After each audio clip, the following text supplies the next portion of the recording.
This is a joint interview between the United States Holocaust Memorial Museum and the Kleiman Family Holocaust Education Center. We are interviewing today Mrs. Malka Schick. And Mrs. Schick, would you tell me where you were born, the year you were born, and let's start the story. Okay, so I was born in a small town in Italy called Borgo San Dalmazzo, and I was born on February 24th, 1944. And the circumstances of the birth are quite remarkable. You could start where you feel it's appropriate if you want to give a bit of a background. Yes. So I'd like to give a little bit of a background. When war was declared, my family was living in Belgium. Almost immediately, they left Belgium and they started what became a 5-year flight, and they went to France. So that included at that time my grandmother, who had been recently widowed, her 2 daughters, my uncle, and my little cousin, who was 2 weeks old at the time. On the very first leg of their flight, they were caught in an air raid. And it also included 2 more children, I'm sorry. And it included another daughter, a younger daughter, a single daughter, and an only son, my grandmother's only son. On that first leg of their flight, they were caught in an air raid. Flight in France? Yes, to France. And I'm telling it from the vantage point of my grandmother because I was raised by my grandmother. Her only son and her youngest daughter were killed in that air raid in front of them.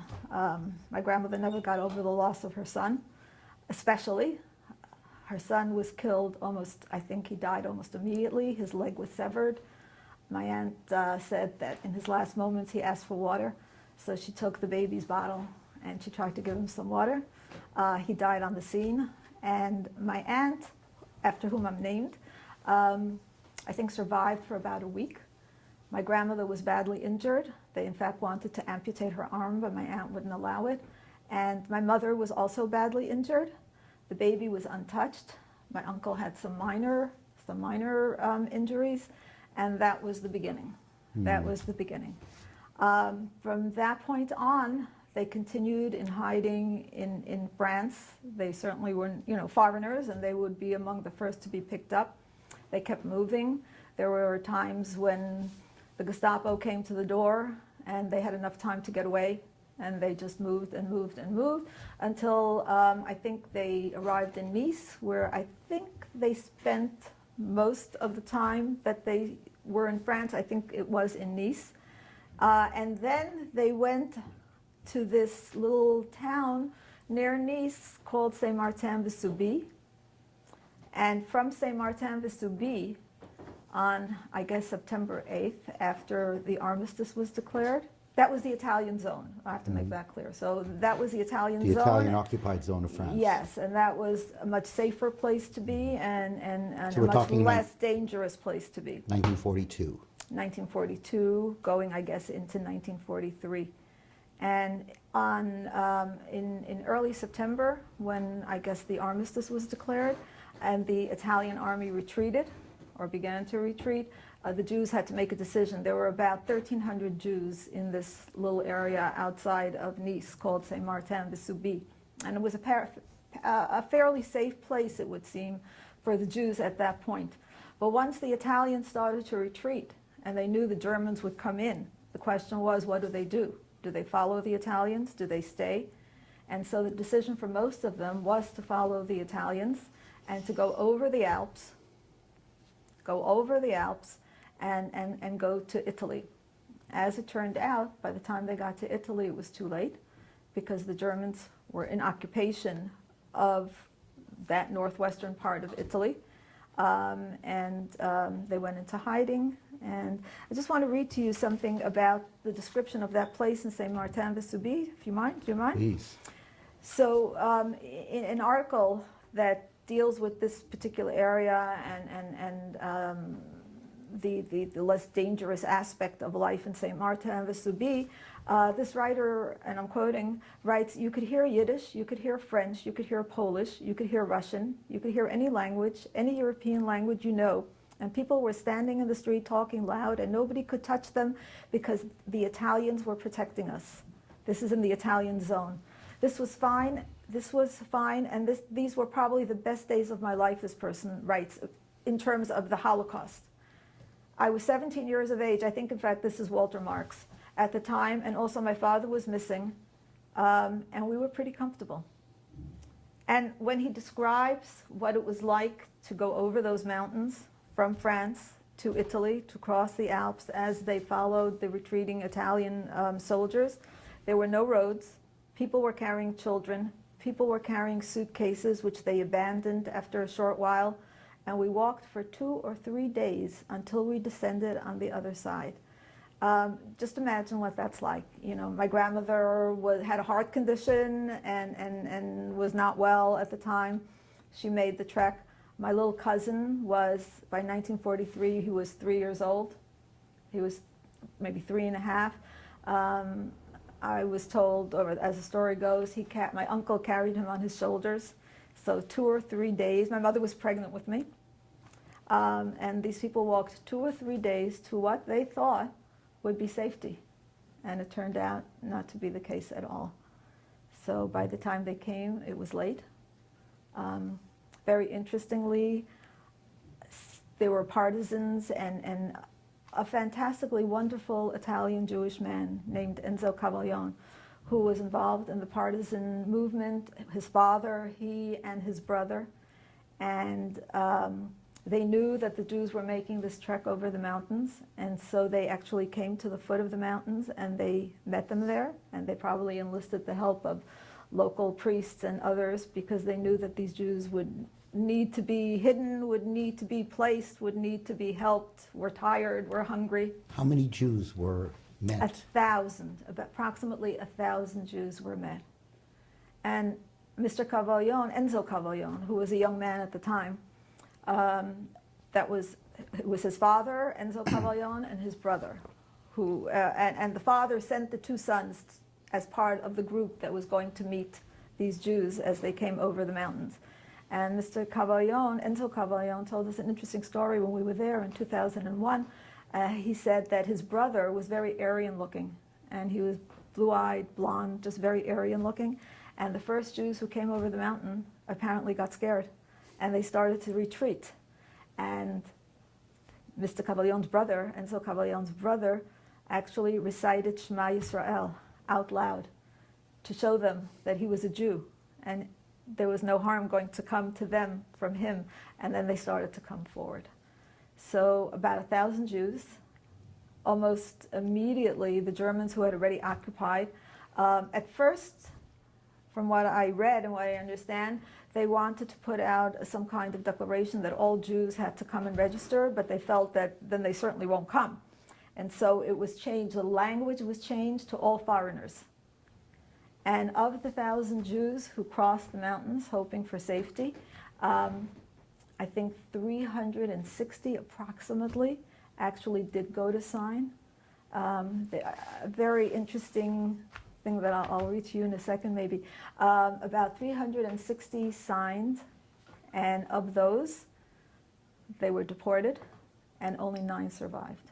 And in Borgo now, you have actually a huge, I don't know if it's like a placard or whatever, with the names engraved of all of the people who perished. Only 9 survived. And we actually got involved. I don't know if you want me to go to this part of the story. Please, go ahead. But we visited this part of Italy in 2001, and I really had not given that much thought to it before. But there was an article in the New York Times, so I have a copy of the article here. There was an article in the New York Times about a man named Walter Marx, who had been saved by an innkeeper's daughter in Borgo. His family also ultimately ended up in France, and from France kept making their way south more and more, as other Jews did, trying to stay alive and escape deportation or being picked up by Gestapo and German sympathizers and Germans. And they were among that group that crossed. They did sign. Apparently, he writes that he was tired of, they were tired of running. They were tired of hiding. They were just tired. And they signed, and he, with the help of an Italian woman, an innkeeper's daughter, actually survived, but his mother was deported and did not survive. And the woman who saved him is just so poignant. I mean, like, how good some of these people were, just such good people. She said, so can I just tell you the story of what happened and what the New York Times article was about? Sure, So this go Walter ahead. Marx was older. He was 17 at the time. in 43, I think he was about 17. So he remembered and he knew the story very, very well, and he, you know, could recount and recall the help that he had gotten. So he went back, I think it was 1999, I'm not sure, or maybe 2000, I'm not sure, either one. He had been back to Borgo, and he, in large part, paid for a monument, thanking the people of Borgo for not standing idly by, and for the help that they gave the Jews who had crossed from France into Italy. And he talked about this innkeeper's daughter who had helped him and was responsible in large measure for his survival, and how sorry he was that he had never had the opportunity to thank her and to see her. So this was all those years later, right? We're going from 1943, when she helped him and he moved on to a different part of Italy because of her help, to 2000 approximately. And as he was talking, a woman came forward, and she, in fact, was this innkeeper's daughter. And apparently it was just an unbelievable moment, you know, and they stayed in touch. I think afterwards he brought her to the United States, and they stayed in touch. But she's quoted, recalling the war, her name was Nella Gabato, said risking her life for Mr. Mark and other Jews in danger was something that came, and she says it in Italian, and it's translated as from the heart. I had to do it, she said, adding that she never forgot the terror in the face of that handsome 17-year-old who showed up on crutches one night at her father's hotel. Helping him has remained one of the most important events in my life, she said. I always hoped he would come back, but I never really believed he would.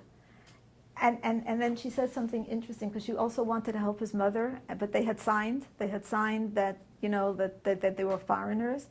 And she said she also helped Jewish prisoners, including Mr. Marx's mother, hobble onto trains with no idea that they were headed to death camps, a cruel twist that has long tormented her. It is such a painful thing to remember, walking those people to the train and watching them get on. I cannot forget that. I cannot even read about it. And Mr. Marx said he would always be indebted to her. And he says something interesting: the horrible memories of persecution are indelible, but the experience has helped me face life with a lot of courage, and surviving has given me a sense of pride. So she was not the only one who helped people. She was one of the good people, you know, in the face of all of the blackness and in all of the horror and all of the cruelty. It's a powerful story. It's a powerful story. Yeah. So I met her when we went in 2001. We met her, a Wonderful. lovely, lovely woman, intelligent, well-spoken, and you could see the kindness in her face. Wonderful. And she was with this group of people that we spent time. So my family story, getting back to my Let's get family. back to your. So we're now at the stoop of the mountain, where you're being greeted by these. Where my family. So what the family consists of at that point is my father and my mother, my aunt and uncle and their 3.5-year-old, and my grandmother. So that's the group. So somehow arrangements were made. I think it was a priest who came to the home of the woman in whose house ultimately I was born. Her name I think the name of the family at the time was Landra. The woman that I got to know was one of the children, one of the daughters, who was 23 at the time. Her name was Anna Landra, later Anna Venni. And the local priest asked this family if they would take in, and it's quite a bit, they were taking in 3 women and a child, and they did.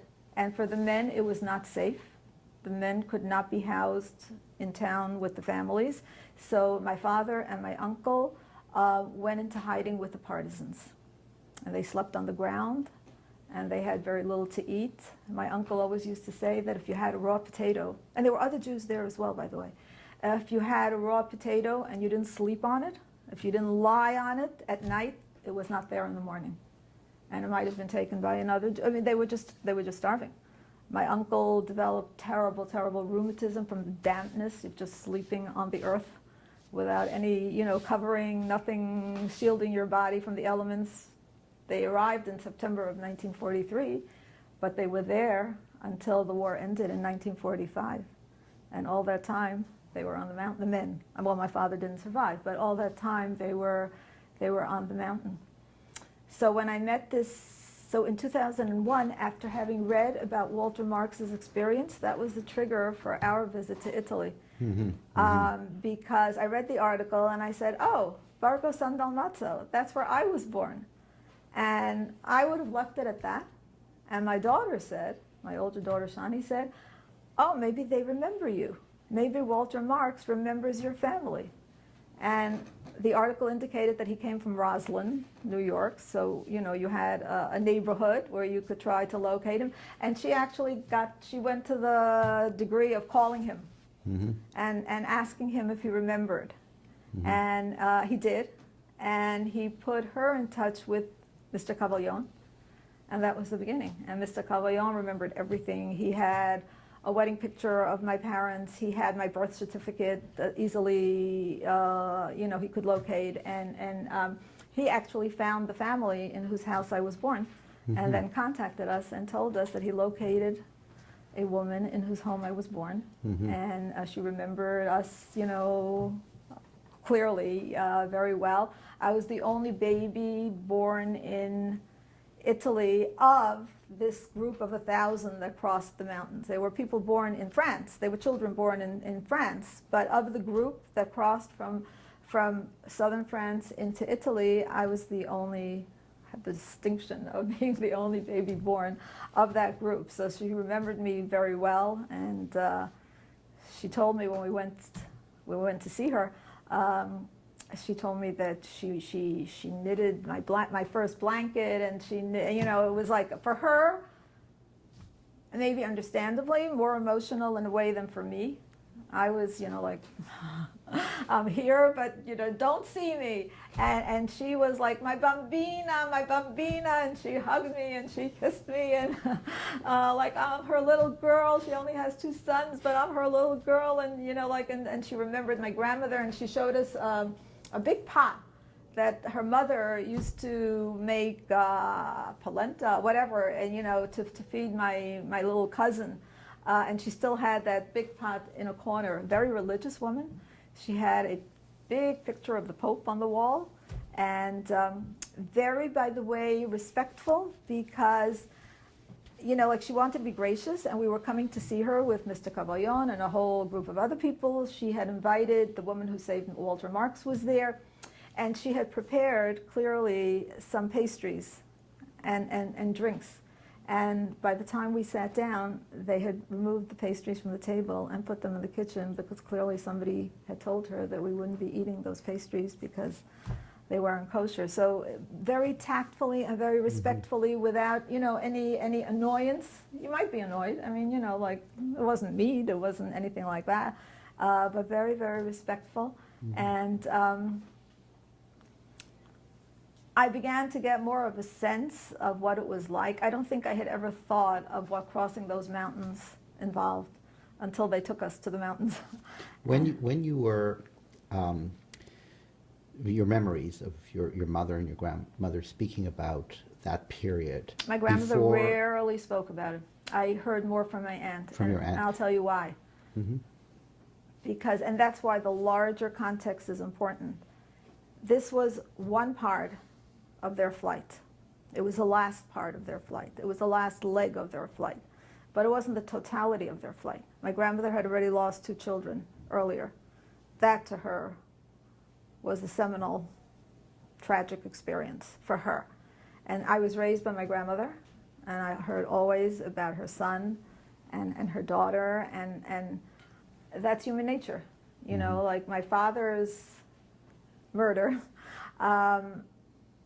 I don't say that it was not important to her, but I don't think it had the same devastation for her, devastating impact, especially the loss of that son who was like dearer to her than life. And she saw him die, and the loss of her daughter. So I never heard so much about the Italy experience, except from my aunt. Mm-hmm, mm-hmm. Except from my aunt. Okay, so to just return to your father, did he go into hiding with the partisans shortly after the arrival? And I was there would any, say immediately. okay, was there any contact between at all during the period when your father was in hiding with the Italian partisans? Okay, so my father was with my uncle, so they were together, and apparently they bonded and became, like, obviously, they were brothers-in-law, but they became very, very close. So some of the information, we get from my uncle. So my mother was pregnant, and my father did come down the mountain, probably more often than was safe, to visit. I don't think my uncle did. I think my uncle was more circumspect. My uncle, I know you want me to talk about my father, and I will in a minute, but my uncle was, because I want to get back to him later, Sure. because he was just one of the most outstanding human beings ever, having a sole survivor, having gone through this experience himself, and just became, in life, one of the more positive, wonderful people. If the worst thing that he would say about the worst thing that happened, and obviously in families over the years there are issues and difficulties, and he said in Yiddish, so I don't know if you speak Yiddish, but I speak Yiddish.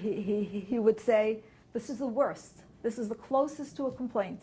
Was kemetin azay gaitas leben. Like, what can you do? That's life.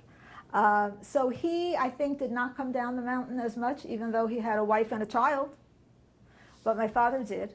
And I understand that he was not prone to giving in to fear, and was courageous and bold in the sense that, like he wanted to go down and see his wife. And so he did from time to time. I know that there were problems with hunger. My cousin told the story that he had heard from his father, how my father and my uncle, I guess they had come down at some point, and they were just going from area to area trying to get food. And by the way, the priests and the Cavaglions and others, there was money, not a lot, but there was some money being distributed. I always wondered about that. Like, so how did they survive? You needed some money. And apparently there was some money being distributed that had been raised for this purpose.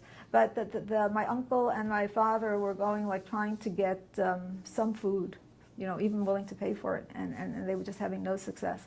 And finally, some farmer said that, yeah, he would sell them some, a basket of blueberries or something like that, which they bought.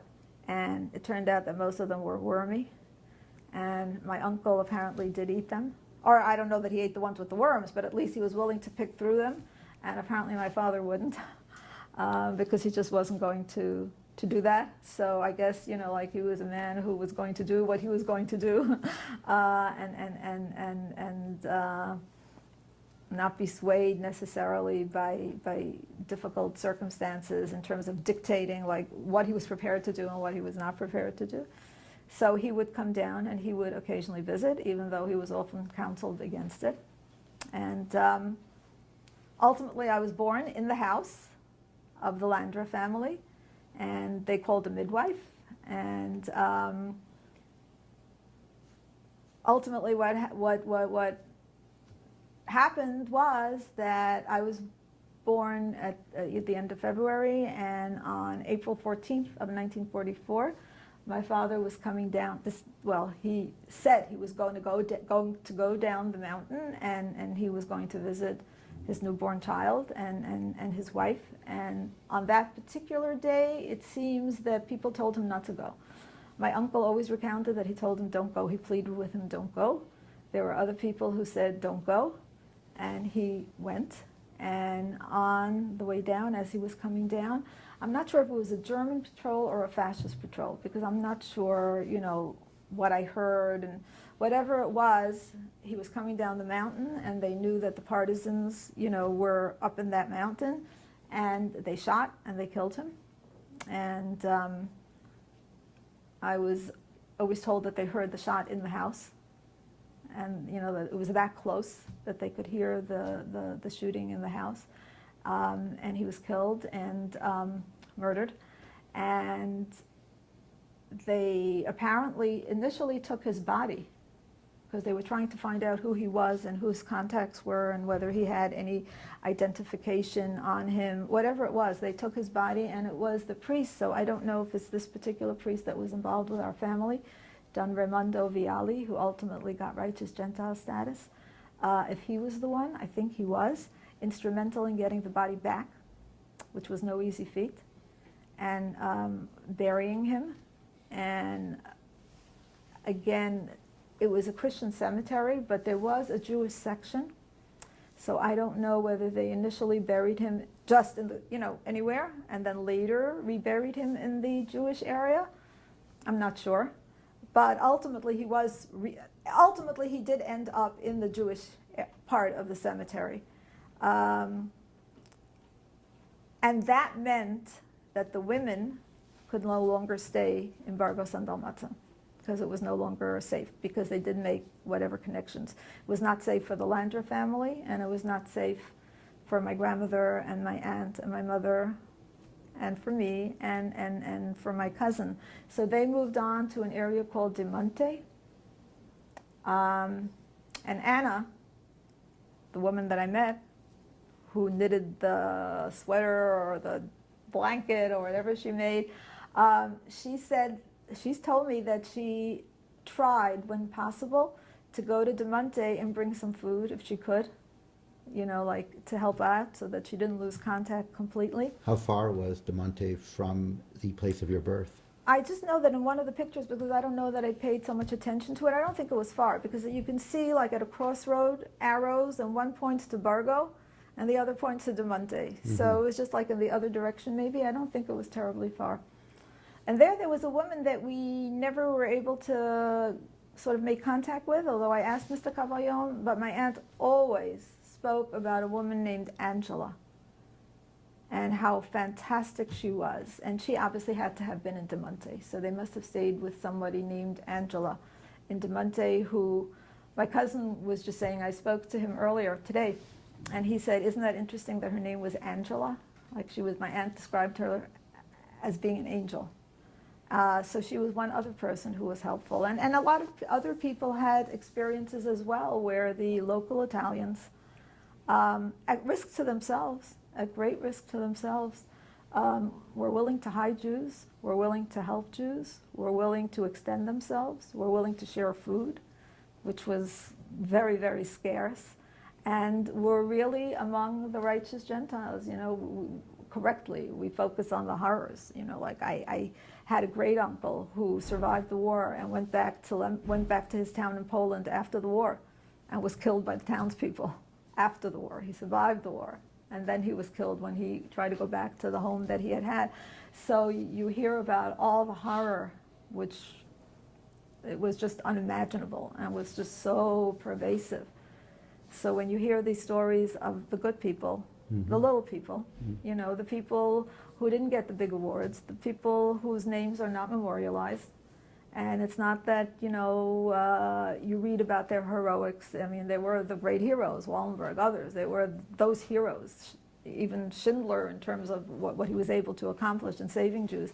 But these were just the ordinary people, just simple people.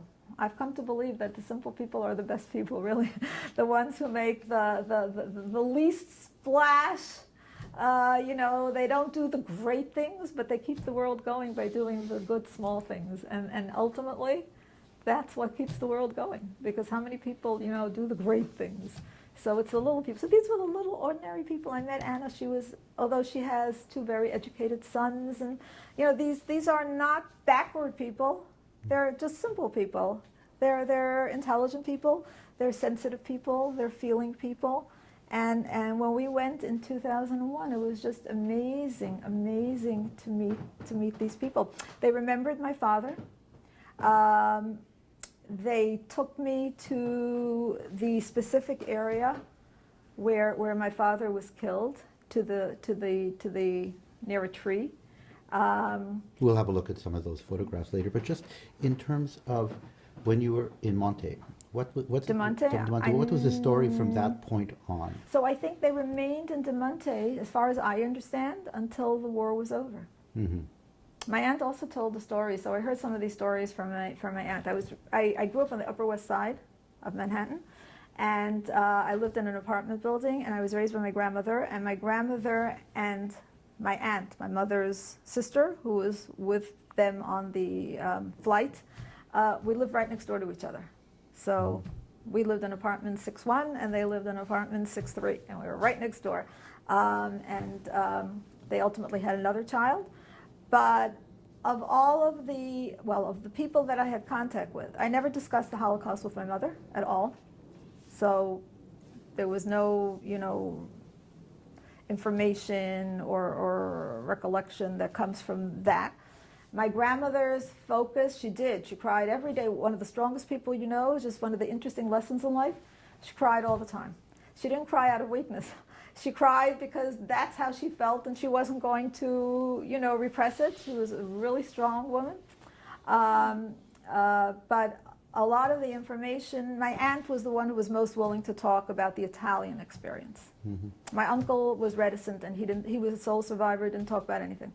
Nothing. So you were in Demonte till 45? Till 45. And then from Demonte? Went back to Belgium, ultimately. Mm-hmm.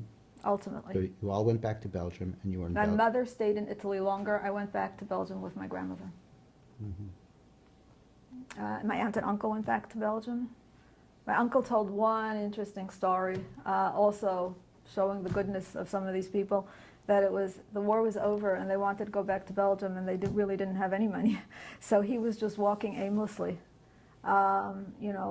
upset and not knowing what the future would hold and how they would rebuild and what would be, and they didn't have money. And I think it was a farmer, or he came across some man who stopped him and said that you look so sad.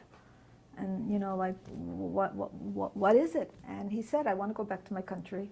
And I just don't have any money, and I don't know how it's going to happen.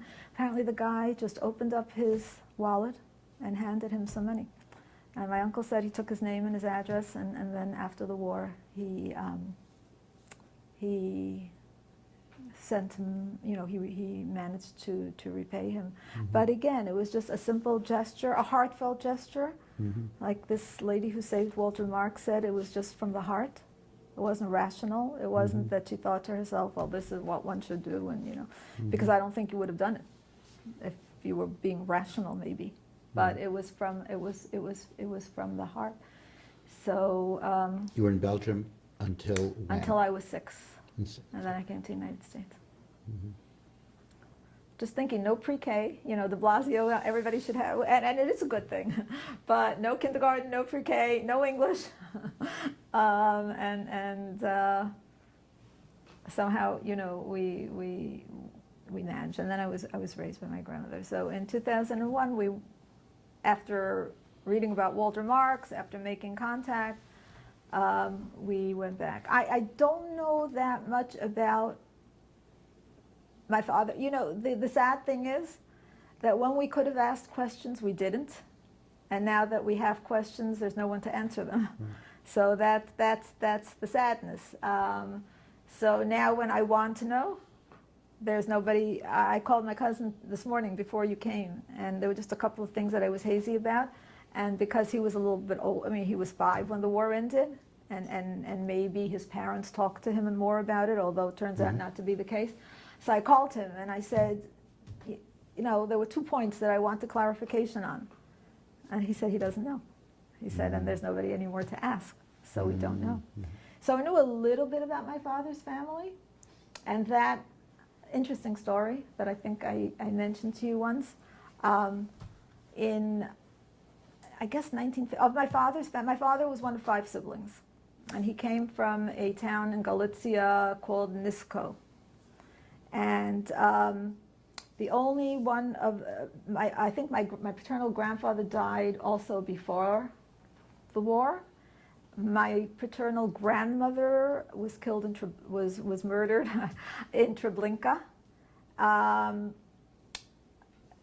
One sister survived. One brother was killed in Auschwitz. So the reason I know about my paternal grandmother, because somebody gave testimony in Yad Vashem.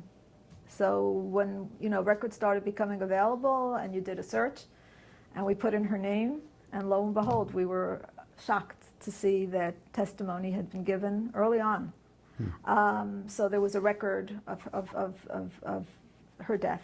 One brother named Wolf Korn, so my maiden name was Korn, there was also a record in Yad Vashem. Must have been somebody who was in Auschwitz. He died in Auschwitz. There must have been somebody who was there with him, because that very same person gave testimony. But you can get from one to the other, the links, like who else did this person give testimony about, and he gave testimony about several people. So there was another brother who nobody knows. I mean, he didn't survive, but no information. Another sister, nobody knows. But the one aunt that survived, the oldest, I think early in 1951, or maybe the end of the first year we were in America, in the United States. My grandmother was listening to the Jewish station on the radio. I think it was WEVD. I don't know what it was in those days. And you had requests from people for information. And this aunt knew what had happened to her, knew that her other siblings had not survived, but my father had been in Belgium, and he had been, not with the rest of the family, and they had lost they had no knowledge whether he survived, whether he didn't survive, what happened to him. And she made an appeal over the radio for any information about Victor Korn. And my grandmother was listening. That's your father, Victor Korn. Yeah, Victor. Yeah, Avi is named, my son Avi is named after him. So she made an appeal for any information about Victor Korn, and my grandmother was listening, and she heard it. And so I guess there was a number to call or whatever, and my father was the youngest, and this aunt was the oldest, this sister was the oldest, so she had a special relationship, I guess, with the baby of the family. And she came, we met her, she came, to see us, and she gave me a picture. She asked me if I wanted a picture right before I got married. She had one picture of the whole family, although my father was not there, but they had a picture of him. But it was, the 5 siblings and the parents before the war. And she gave me a little bit of information, and I've been somewhat in touch with, although not consistently since that time at all. She had a daughter. She had 2 children. One died young, but she has a daughter who lives in Toronto, and she remembered my father, was her uncle, and she was older. She's older. She's about 12 years older than I, and she has very fond memories. The interesting thing was that this aunt bought me my first doll, and then when I told this to this cousin, she said, "How interesting, because my father bought her first doll." And she loved him very much, and she said what a good person he was, and what a religious person he was, and she went, so we had my father's remains moved to Israel. I don't know if I mentioned that, in 1983, with the unbelievable help of Lubavitch of Milan. I was always somewhat uncomfortable with my father being buried in Italy, because it was just by, I don't know what you want to call it, accident of war, or, like there was no connection really. So I began thinking about the possibility of having his remains moved, but we had nothing. We had no records, we had no papers, we had nothing even showing that we knew about. As turns out, there was, but, with the Cavaglions and others, but I had nothing. And my husband got in touch with this Rabbi Lazar in Milan, and they, without a penny upfront, unbelievable what these people do in these places where there is no other resource for Jews. Without a penny upfront, what they did was they cut through all the red tape. They sent pictures of, bringing the coffin up, showing their work as they were taking the coffin out of the ground in Italy. They arranged for transportation to Israel, and my father is buried in Eretz HaChaim in Israel. So this cousin, who remembered my father about 3 years ago, 4 years ago, went to Israel and called me beforehand and asked me exactly where he's buried.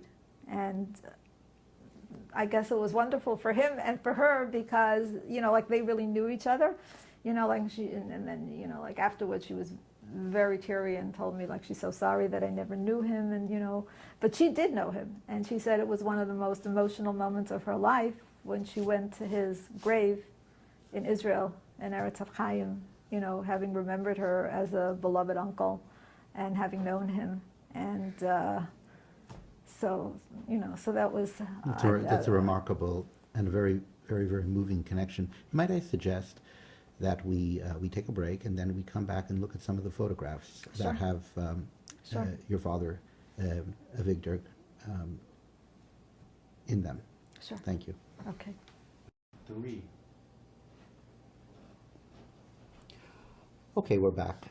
We're going to begin the second segment, searching again and exploring your father's history, Victor Korn, and you have some images here, and perhaps we could start with those, Mrs. Schick. Okay. So here we have a picture of my father, my mother's sister, my mother's sister's husband, my uncle, and my little cousin. And this was taken in France, and it probably was taken in 1943, not that much before, looks like a summer picture, but not that much before they made their trek over the Alps, over the Maritime Alps, from France into Italy. And my father did not survive. He was killed in Italy. You can imagine the trek, pregnant woman, a family with a young child. My uncle carried him on his shoulders. And here you have another image, another picture of my father that somehow survived the war. Both of these pictures clearly survived the war, so somebody held on to them. In 2001, we went to Italy, to the town in which I was born, and the townspeople, especially the woman in whose house I was born, and other people remembered my family well, and they actually took me and my family, my husband, 3 of my children, and I went to Italy, and they took us to the spot where my father was killed when he came down from the mountain, and they actually wanted to commemorate the spot. Apparently they visit the spot. They have put down flowers, and they put up a some kind of certificate commemorating his life and memorializing his death. And apparently people still visit this spot, or so we've been told over the last few years, which is very interesting, and which is one indication of how the people in this part of Italy, in the area of Borgo, they continue to commemorate the events of the Holocaust. Well, commemorate is the wrong word. They continue to memorialize the events. They haven't forgotten, and they teach their children, and they have all kinds of memorial ceremonies that they continue to provide for historical purposes and for educational purposes, and just for memorializing the people who didn't survive and the people who are in hiding. One of the people who was instrumental in helping my family was a priest whose name was Don Viali Raimondo. He was called the priest of the partisans. He's buried with the partisans. He asked to be buried with the partisans. When my father was murdered, and they had trouble retrieving, the family had trouble retrieving the body, it was Don Viali Raimondo who was able to retrieve the body and arrange for burial. He helped out. He was the one who asked the Landra family to give refuge to my mother, my grandmother, my aunt, my little cousin. And he achieved righteous Gentile status. He was awarded righteous Gentile status. And here's a copy of the announcement. And when we were at Yad Vashem, after this, we actually found the plaque that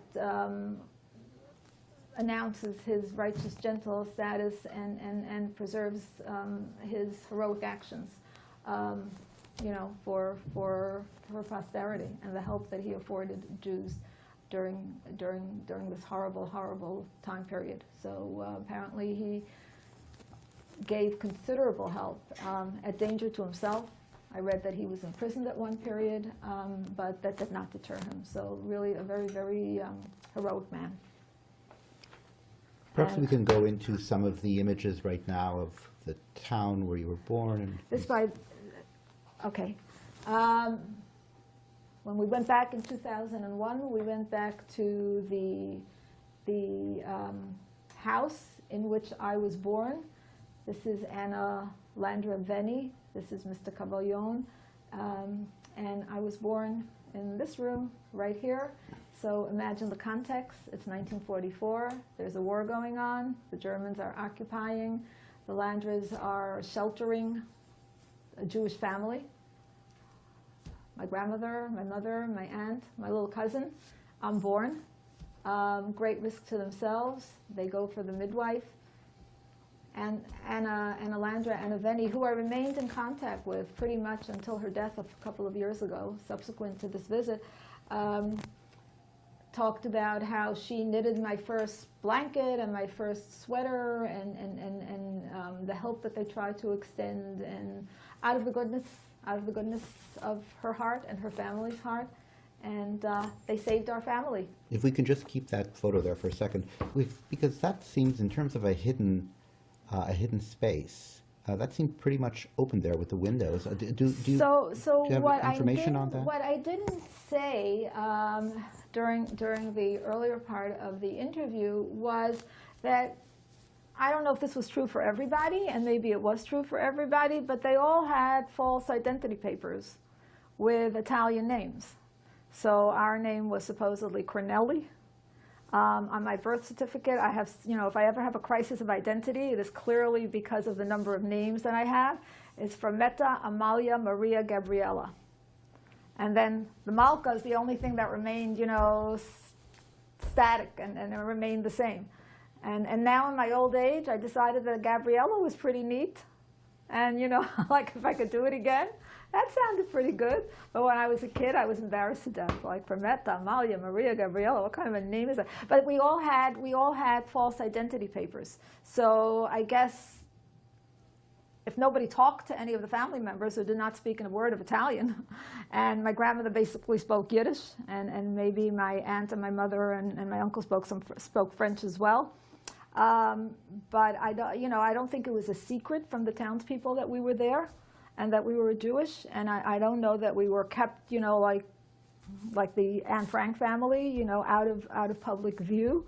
But if anyone were to have investigated and to look a little bit, more closely, if a German officer were to have come to the door, then that would be a problem. So I don't know what they did in what they would have done or what provisions they had under circumstances like that.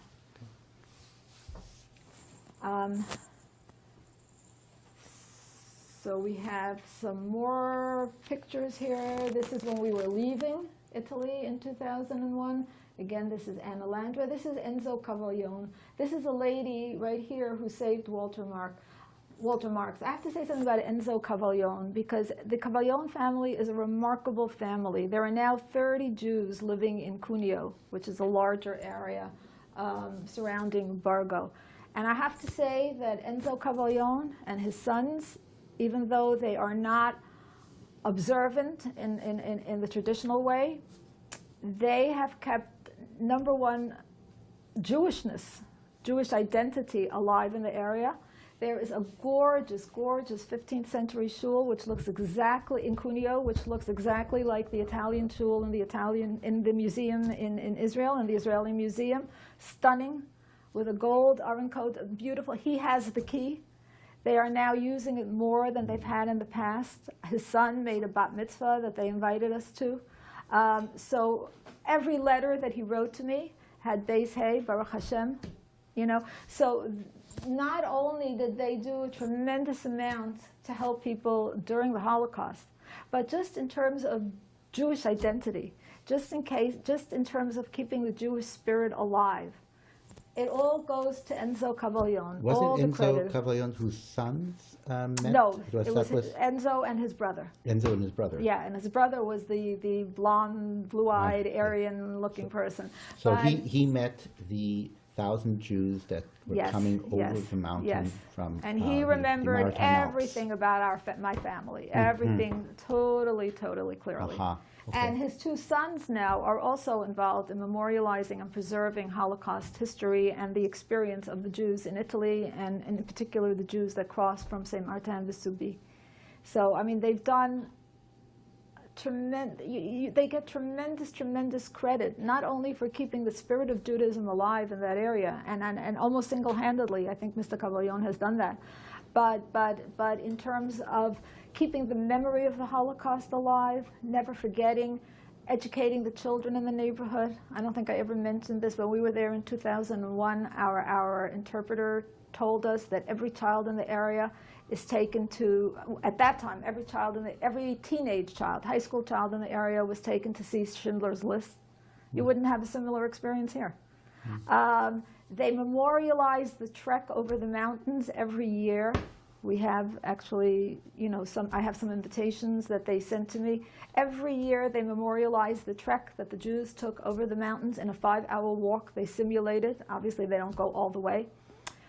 When we were in Israel in 2000, not in Israel, well, we went to Israel after Italy, but when we were in Italy in 2001, my husband and I were sort of sitting at the edge of the mountain, the Maritime Alps, and we just walked a little bit, and we saw a silhouette with a star, and like, what is this? In I don't remember if it was Valdieri or in Trackway. And it was basically the outline of the announcement, because we were there in August, for the simulated walk and the tribute and the memorials that were going to take place in early September. Again, keeping alive the memory of those who perished, the memories of those who persevered, the memory of those who endured year after year. And one of the invitations to that event that I have here is as late as 2006, and for all I know, it's still ongoing. I don't know. I haven't been in touch more recently since Anna died, but still ongoing. It's just remarkable. They built a museum. A railroad car was donated to You them. have an image of that. Perhaps Yes, we can get I do. that up. Here. So we do have an image of that, and a railroad car was donated years before, and they had these plans to build a museum in that area. This is the area from which the 360 people were deported, and their names are engraved on a huge stand. And what town is that? This is in Borgo. This is Borgo. the town in which I was born. This is Mr. Cavaglion. This is the Rav from Torino who was speaking at that as well. And at that memorial, Anna Landra, the woman Anna Landra Veni, in whose home I was born, actually was recognized for her contribution and for what she did to allow the branch of our family to endure and to continue in that link that stretches way back and will stretch forever after until Mashiach comes. Also Nella, who saved Walter Marx, was also given a certificate, paying tribute to her role. And we actually have should I put that up? We actually have an article that Mr. Cavaglion sent me a copy of, which deals with the memorial in Borgo. Here is Anna Landra, and she's getting her certificate in appreciation for what her family did. And this is Nella, and this is Mr. Cavaglion and the rabbi from Torino. And here you have all the dignitaries who participated.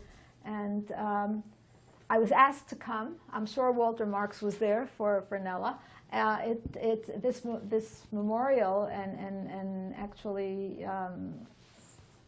opening up the museum, which is located inside the railroad car, and completing what they had worked on for so many years. I think it took place shortly before Pesach, and I couldn't attend, but I did. They asked me to write a letter that could be read to Anna, so I did do that, and they have, well, in Italian, a translation of the letter, which apparently, she was very, very happy, to get this public recognition, even though she didn't do it for public recognition, but one of the little people that I talked about who did great things. So this is actually, it was very moving. It's just, and I just want to say this, amazing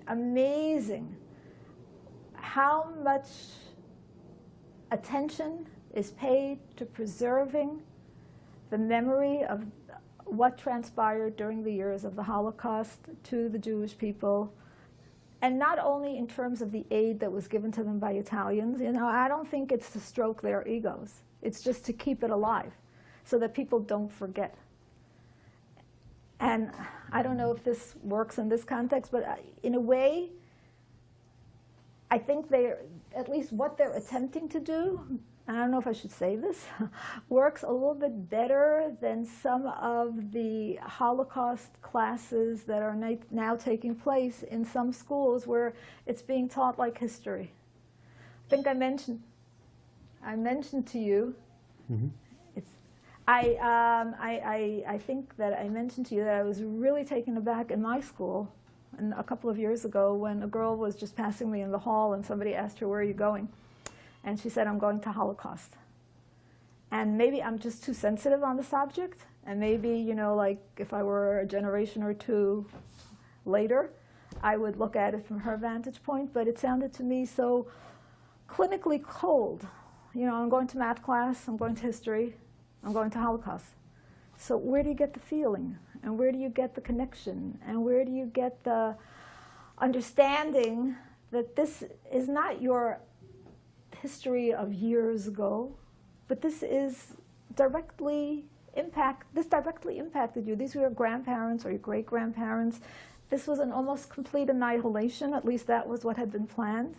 And we persevered, and we survived, and you have to feel it. And so what they do, in a sense, by if you take kids to Schindler's List, I'm not advocating that, but you see it and you feel it. One of the Holocaust teachers mentioned to me something that she was actually very taken aback by, but maybe I understand it. She was teaching them, I don't know, about a certain period of the Holocaust, and she might have had some visuals, but she told them that she wasn't going to show them anything more because it's just too heartbreaking and too unsettling. And one of the girls apparently raised her hand and said, "No, I want to see." And she didn't show it, but she came in and she told us later in the teacher's room, like, what's wrong with that girl? Like, what, is she just interested in sensationalism? She thought there was something negative that was being relayed by that request. Let me see it. And when I think about it, maybe not. Maybe in order to feel it, she needed to see it. I mean, why in Yad Vashem do we see, what is more penetrating than seeing those shoes and piles and piles and piles of shoes? You see it, and you're not learning a lesson, and nobody is teaching you a history, clinical history, but you see it, and you feel connected, and you can't let go of that vision. Mm-hmm. So by simulating this walk, it's not just you simulating a walk, but you're reconnecting. You're feeling it. It's like the 70 years, the span narrows, and you're back there. And maybe that's something that I haven't seen it being done so successfully. Maybe in other schools and other venues they do it more successfully. I think there's also something to be said about such a remarkable memorial museum right at that site. Right, they did it right at that site. That's yes. also extremely important. And maybe.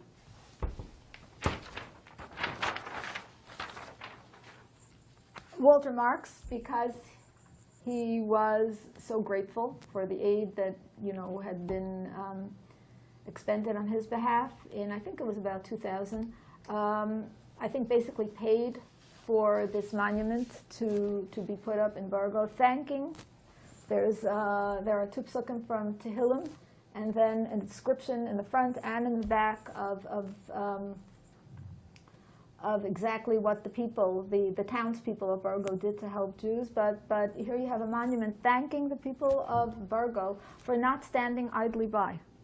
For not, so easy to stand idly by, right? You could be the perpetrator or you could just be the bystander. And the guilt, there are sins of commission and sins of omission. And you could so easily stand by and say, well, I'm not going to get involved at risk to my own life. And they did. And so you have this very, very moving monument. I actually have the inscription, which you could see more clearly, which is very, very interesting. So the monument starts with the two psukim from Tehillim, thanking again how happy I am, that you didn't just stand idly by, but that you extended yourself. And on the back of the memorial, you have a description of exactly what transpired about the people who were deported, the fact that these were Jews who had come from Saint-Martin-Vésubie, who had come from France. And the people who came from France, who crossed the Alps, they were from all over. They were from Belgium, they were from Austria, they were from whatever area they were in where they were seeking refuge, and they just kept moving and moving and moving and moving. I think I had mentioned to you an interesting, when I really felt what the flight meant, because we don't often focus on the flight, right? We deal mostly with people who survived concentration camps, and for good reason, because of the horrors that they endured and how they persevered. But the 5-year flight hit home to me most when I was home from school, and there was a gas explosion in front of the house. I must have been about a 9th grader. And my grandmother was in the apartment alone, in our apartment alone, and my aunt and uncle were next door. And I was in my aunt's apartment when the explosion took place. And I ran back to my apartment because my grandmother was elderly and I was afraid that she had gotten frightened. And I met her at the door, and she was clutching her bag with her papers, and she was ready to go on the flight again. She heard the explosion, took her right back to the war. The bombs were falling, time to leave, let's move on. Mother courage and her children, just keep going.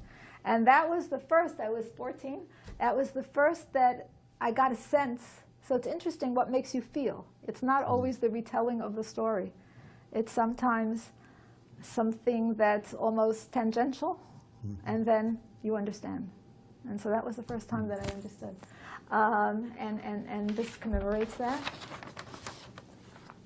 You have a few more photographs there, if you wanted to just... Yeah, so this is just a picture of some of my family members who were there. This is my son Avi. Here you have my daughter Adina. This is my daughter Shani. This is my husband, Marvin Schick. And here I'm standing with Anna outside the house in which I was born. Mm. Anna was extremely emotional about the meeting. It was it was fascinating. Maybe because I was born in her house, but even in the letters that she wrote me later, it was almost as if I was a child, of hers, not just a child. Here, I don't know if she's kissing me upon my arrival. Yes, probably. It's beautiful. And crying and so emotional. And this is just another picture. I'm standing there with Anna. This was our interpreter. She's Jewish as well.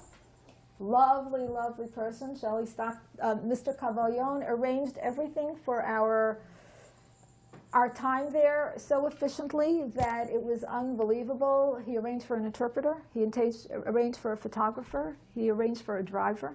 Mm-hmm. Just fantastic, and the people were. This is what I wasn't supposed to do. Right? The people were so helpful and wonderful, and so this one. So I don't know if you can see it clearly. Can yes. So after our visit to Anna's home, there was a newspaper article about it. So it was 57 years after the war, and describes, you know, the fact that I came to see Anna and that I had been born in her house, and they wrote up a newspaper article. And all of this, Mr. Cavaglion sent us. So, you know, like this article, the one about the memorial that was erected, Mr. Cavaglion sent everything. So Mr. Cavaglion is one of the unknown heroes in the sense of keeping Judaism alive and keeping the memory of the Holocaust alive. Both, almost single-handedly. And then he's imbued his sons, I think, with the same drive, so that it continues on. The brother that he mentioned, who was, you know, blonde, and he lives in, I don't know if he's still alive, but he lives in Israel. Apparently he'd been living in Israel for quite a long time. Mr. Cavaglion originally came from Provence, and they settled in Italy, and they've had some kind of carpet business for generations and generations. It's a remarkable story, Remarkable, actually. and he has, as I said before, the keys to the shul, which is now being used more for social purposes. For a long time it was used only Rosh Hashanah and Yom Kippur because there were so few Jews there.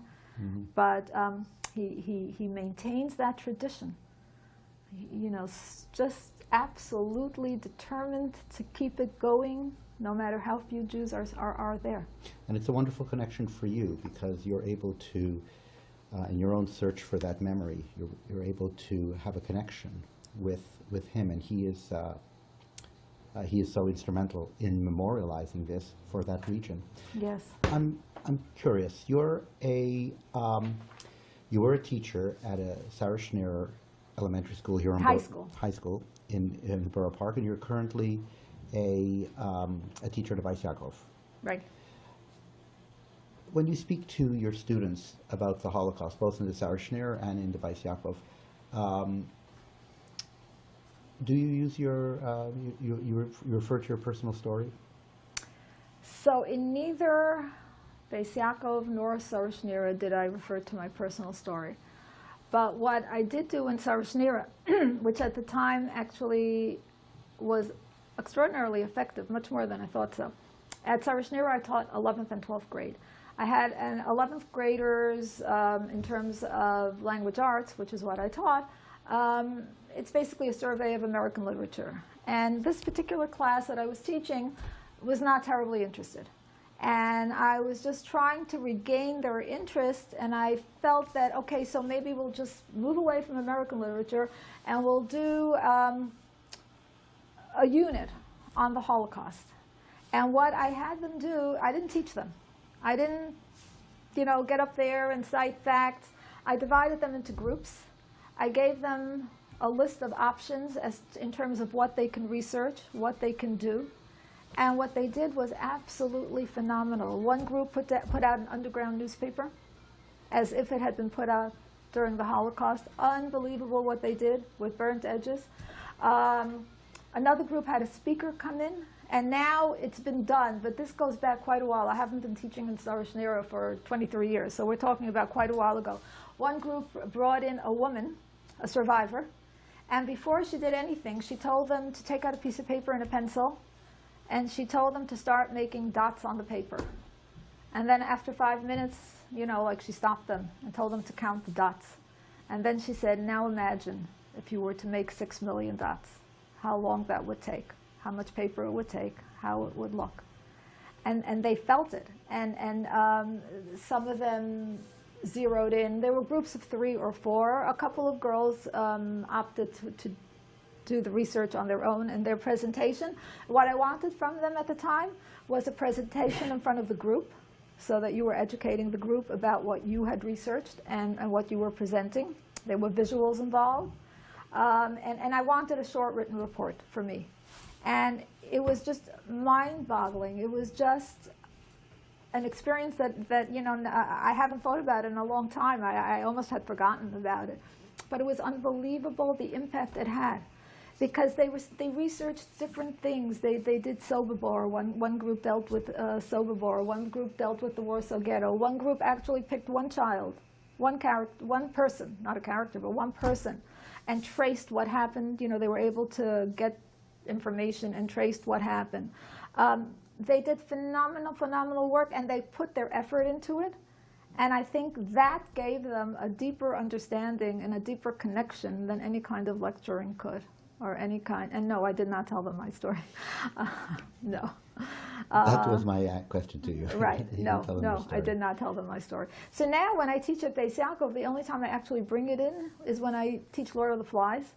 And I tell them how it is a metaphor in some ways for Nazi history. First of all, the depths of depravity that one can sink to. Everybody thinks they're a good person. Everyone thinks that he or she is a good person. And no, I would never do that. Well, sometimes when you're, sometimes you don't know what you can do given the right set of circumstances. You had the monsters and you had the ordinary people who followed the monsters, who probably would have sworn on a stack of Bibles before the Holocaust that no, they would never harm anybody. Well, they participated, right? They dug the graves. They manned the concentration camps. They watched the crematoria. So-called good people who were nice to their wives and good to their dogs and their animals. But these were, the monsters. So, like they're horrified by Lord of the Flies. Horrified, because it's children. But this is what can happen. This is, unless you're careful.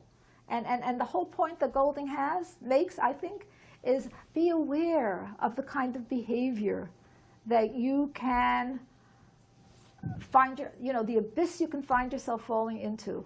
Be aware. Don't be complacent. Don't think that you're going to react nobly unless you guard against behavior that is unthinkable and that is, destructive and turns out to annihilate, not just, partially destructive. So in that sense, I do. But again, no, I don't tell them about my personal experience. So in terms of your own personal experience and your own spiritual grounding, how do you integrate that into your religious viewpoint? So again, going back to what I tell them when we do Lord of the Flies, the importance of having moral codes, the importance of accountability. And actually I start off that way, that if you could just assume that human nature is good and people will do the right thing under all circumstances, why do you need laws? Why do you need a law in the books against murder? Everybody understands that murder is not something that one can indulge in. But you need that, and you need the accountability, and you need the consequences, right? So what do we have? We have the Torah. We have 613 laws, and it directs us. And it's not, like religiosity sometimes takes too much of an external, appearance. So if you, I shouldn't even say what I was going to say, but sometimes people make judgments based on the external trappings. And the external trappings are important because they help safeguard. But if you go by the letter and the spirit of the Torah, it's also in terms of relationships, in terms of how you deal with people, in terms of how you act morally, ethically, honestly. The Torah tells you, yes, you have to dress a certain way, you have to behave a certain way, there are certain things that you're not permitted to do, there are certain things that you are permitted to do, but it gives you a full framework of how to behave and how to be a good moral person who knows that there is a God ruling the world, who believes, who has faith, and who acts in accordance with I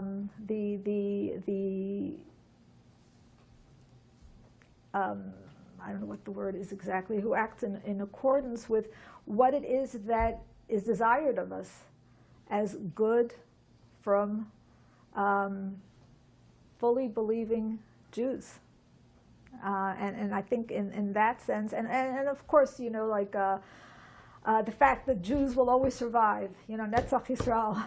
So the Holocaust teaches us that lesson, right? In the moment where it looked like nothing will be left. And you have the destruction of European Jewry, and then you have the rebirth here in the United States, and then you have the rebirth in Israel,